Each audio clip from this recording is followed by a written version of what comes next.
All right, welcome back to the shop. I'm JC with J&E Eclectics. Thanks for tuning in. Today I'm going to show you a prime example of one of the pet peeves I've mentioned before, what print shops really hate. So we had an order actually come in. We have a customer who wants 4 shirts, white v-necks, with 3 print locations. Chest, actually it's a right chest, which is a little unique. We're typically doing left chest. It's a sleeve and then a full back print. In a previous video I talked about how you could get your order accepted the quickest from a print shop, and if you are the print shop, how you can get all the information you need the first time from a customer by following those easy steps. If you missed it, go check out that other video. And today I'm going to show you a prime example of what I meant when I talked about one of the pet peeves, having your file ready for print. So the line work on this shirt is a little sketchy and there's a reason for it. So our customer sent us 3 files, the chest, the sleeve, and the back. Here's the chest. Right? It's actually a really nice print. Came out, I would say, perfect. So what happened with the back of the shirt? Well, all 3 files they sent, the chest, sleeve, and the back print, were roughly the same quality. They were in the right format. They were PNGs with transparent background. However, PNG is not a vector. If it's not already set to the size you're actually going to print or the quality that you need, it still won't come out correct. So if we printed any larger than this, it would have been very pixelated. So what we're doing right now, we're going to go ahead and knock out the whole order. We're going to start with all the chest prints and then the sleeves to knock out those 2 locations first, while in the background, Esley's actually working on digitizing this back design to create a vector file so that it will print out the way that we need it. But what are you going to do when you find yourself in the same situation?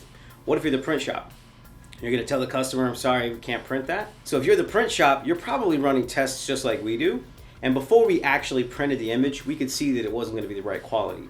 But we figured it's worth one shirt, printing it out so that you, the viewer, can actually see, if you're the customer or you're the print shop, what that's going to look like if you try to slide a lower quality image through and print it anyway. It's definitely worth learning how to digitize or outsourcing so that you can give the customer what they're actually here for. So one thing that you could do, digitize it yourself. If you know how to create a vector, it should be quick and simple. However, if you didn't charge for a setup fee, now you may come to a dilemma. You may need to reach out to that customer after you've already set a price and say, okay, got your artwork, this file is not really up to snuff, it's not going to print out the way that you want, and I really don't want to give you subpar quality product. So we're going to have to work together here. I could charge, and it may be $10 to $25, $30, it really depends. Each print shop is different, and each design is going to be different. The more complex, the more they're probably going to charge you. Or if you're in a rush, they may, I don't want to say take advantage, but they may utilize a rush fee as well. So one thing that we do all of our digitizing in-house. And if you're our customer and we reach out to you and let you know that that image isn't good enough quality, you have 2 options there. Go digitize it yourself, or find someone that you can have digitize the artwork, or you can ask us nicely if we're willing to do it and if there's a fee. Sometimes we don't charge a fee. For example, this order was 4 shirts. This customer was actually referred to us by a friend, so we're giving them that homie hookup, right? This is just a good entry-level communication between potential customers longer term. So we're giving them a pretty good deal on these shirts, and we're not going to charge them for that file because they're ordering 4 shirts of the same designs. If we had to create vectors for multiple designs, it'd be a different story. That's going to take too much time. And the artwork isn't really complex, so even if we did charge, it probably would just be a $10 setup fee. All right, so if you look at what equipment we're going to be using in the shop today, we're using V-necks. That's what the customer wants. And as we've mentioned before, we've got our Mighty Hoop. So this is a little bit different for us. We're used to doing left chest prints and left chest logos and embroidery work. We've never really done a right chest print. The great thing about the Mighty Hoop, this piece actually comes off and moves across this board for different size shirts and different print or embroidery locations. We've mentioned before, even though we're not embroidering, we like the Mighty Hoop to give us the exact location even for a print, and then we'll mark it typically with a size sticker. Something like either a 3X or an extra small, because those are stickers of shirts we don't usually sell the most of. So it's fine to use those stickers as placement markers for where we're going to actually do our artwork. All right, so if you remember how to use this, there's a number placed on here depending on the size of your shirt that you use. There's also a letter corresponding for the collar. Since in this case, it's actually a V-neck, one thing I found just messing around here with quite a few V-neck shirts, this is extremely long V-neck by the way, is just line up the top seam, which is basically where your shoulder's going to be at, right at the top. But we did place the actual hoop mesh or hoop part at the size it's supposed to be. It's for this size shirt, which is a medium men, it's supposed to be a C15. All right, so we're gonna go ahead and use this, the 15. We're not gonna use the C because of the V-neck. So we're gonna line it up, like I said, line up the seams of the shirt right on top. It may be tough to see a camera, but you can actually see the R, which is for right, on the shirt. So I'm gonna grab a sticker real quick. Right where the R is at, that's actually the center. And go ahead and mark it. And that's my center piece right there. Just take this off. And then next piece will be the heat press. So go over to the heat press. So we're gonna slide on our shirt. It's already marked. We ended up getting some heat pads. The reason why, especially for V-necks, is we do have that V-neck that ends up going into the platen itself. If we end up pressing it right now, this piece is actually a lot higher than the side it's gonna be pressed on. So we want to go ahead and elevate that. That's what these heat pads are for. So I'm just going to slide that heat pad right under it. What I'm going to do is I want to make sure I take off that sticker first. Line this up there. Luckily this design has a little red dot in the center. That lines up right with it. To get my Teflon, if I said that right, sheet, parchment, thank you sir. And go ahead and press it for 20 seconds. All right, and then hot fuel. Now we do like to do a second press, so I'll do another press at 20 seconds.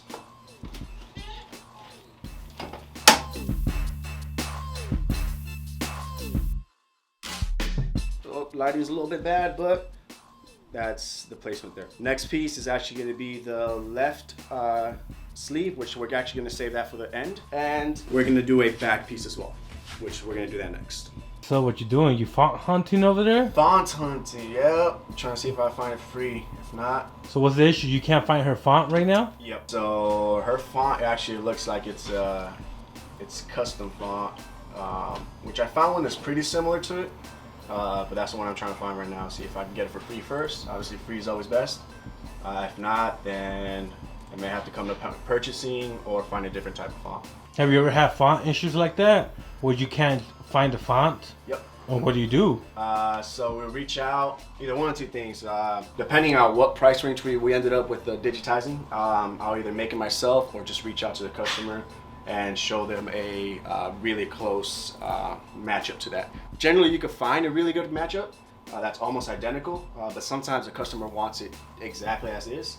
And if that's so, I'm gonna have to do it all by hand. So I will have to go through, and luckily she has her design already. So either if we can't get the original designer to send the vector files and so forth, I'm gonna have to go through and manually digitize the lettering, which can be a pain in the butt, but it's not that tough. All right, so stick around, see if I can pull it off, y'all. All right, so we've already got the chest, the right side chest logo done. What we're gonna do now is actually load this shirt onto our Freejet 330 TH Plus so we can get that back print. So with V-necks, it is a little bit trickier just because it's not gonna lay completely flat because of this deep V on the underneath. But we've got a small tip for that. The good thing is that deep V keeps centered for you. Now that the shirt is threaded, you want to make sure that it is as smooth as possible, but it does have that V for the V-neck underneath.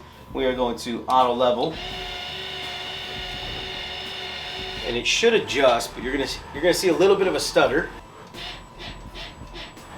That's the stutter. So basically this stutter are the lasers telling you that it's not a completely flat print surface. Because of the little bit that is uplifted from the V-neck itself underneath, it's just auto-adjusting each step of the way. So some people would try to thread this differently so that there isn't a V-neck there. Some people may not print on it at all for worry of hitting their print head and having a head strike, but we're professionals here. Cut to Tim the Toolman Taylor every time he says he's a professional and then hurts himself. All right, so it's auto-leveled, it should be ready. Now we're just gonna hit print in the RIP software and then pray we don't get a head strike.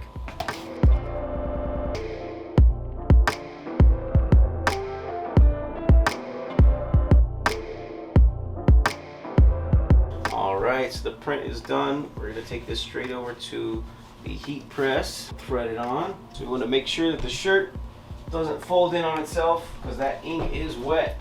I thread this on, and then while I am getting this shirt pressed and cured, perfect. So Esley's actually loading up the next shirt already on the printer, and this is how we streamline that process like we mentioned before. One shirt is actually curing the ink, the other one will be printing. We'll knock out the next 4 shirts really quick, and then we're going to transition over to our 360 Fusion IQ hat press to knock out the sleeves. But all right, so my favorite part, again, the old laundry shake. There it is. So the last thing that this shirt needs is the sleeve print, and we can flash back to the shirt we showed you with the file the customer sent versus the vector that we created for them. So now we've got to stretch this tiny little sleeve. Now we're going to put this sleeve on the hat platen. We've done this before in another video, at the end of the video, as a thank you for sticking around. And now you guys get to see what it really looks like in the shop. So we've got the seam line of the fold running down the center so that we know our design is going to be centered on that sleeve right where we need it to be. So what I like to do, make sure it's on the sleeve, it's in the center. There we go.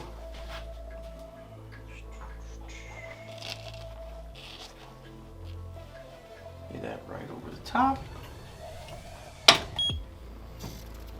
Alright, so this should be a hot peel.